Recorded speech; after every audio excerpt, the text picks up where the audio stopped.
mais uma vez que eu me atentei a algo importantíssimo. Irmãos, eu fui estudar sobre o sacerdote. A Bíblia, a história vai dizer que foram separados 24 anciões. Para quê? Para que pudessem ficar no templo.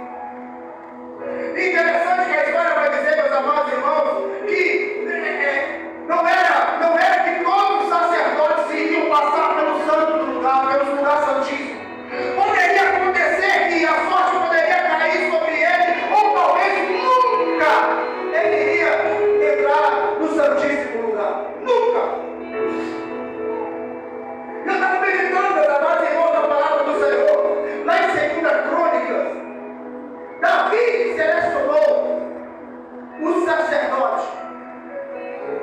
E lá na história, meus amados irmãos, a Bíblia diz que Zacarias, ele era dos 24 anciões, da classe de 24 anciões, ele estava na classe 8ª. Aleluia.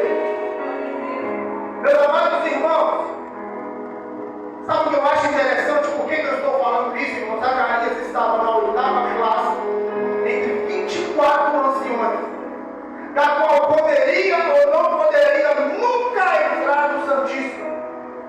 Poderia ou não poderia ter passado pelo Santíssimo. Mas o Senhor tinha um propósito. O Senhor tinha uma visão sobre a vida de Zacarias. Então o Senhor foi lá na 8ª classe e escolheu Zacarias para dizer para ele: Zacarias, ouvi a tua oração.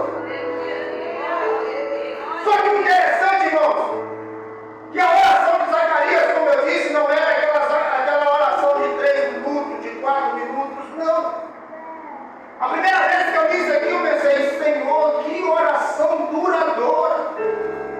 A primeira vez que eu li esse versículo, eu disse: meu Deus, imagina, a Bíblia não diz, mas imagina quanto tempo Zacarias orou. Por quê? Porque a Bíblia tem a dizer duas coisas: que Zacarias e Isabel eram avançados de idade, e a segunda coisa é que Isabel era estéril. O Senhor, a Bíblia tem a necessidade de dizer isso. Por quê? Porque era uma oração duradoura. Aleluia.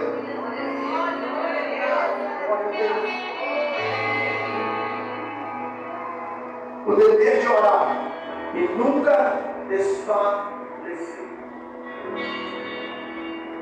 A Bíblia vai nos dizer, meus amados irmãos, no livro de Gênesis, capítulo 25, vai falar a respeito de um rapaz já indo para a velhice, um rapaz com 40 anos de idade. O nome desse rapaz era Isaac. A Bíblia vai dizer que Isaac orou 20 anos. 20 anos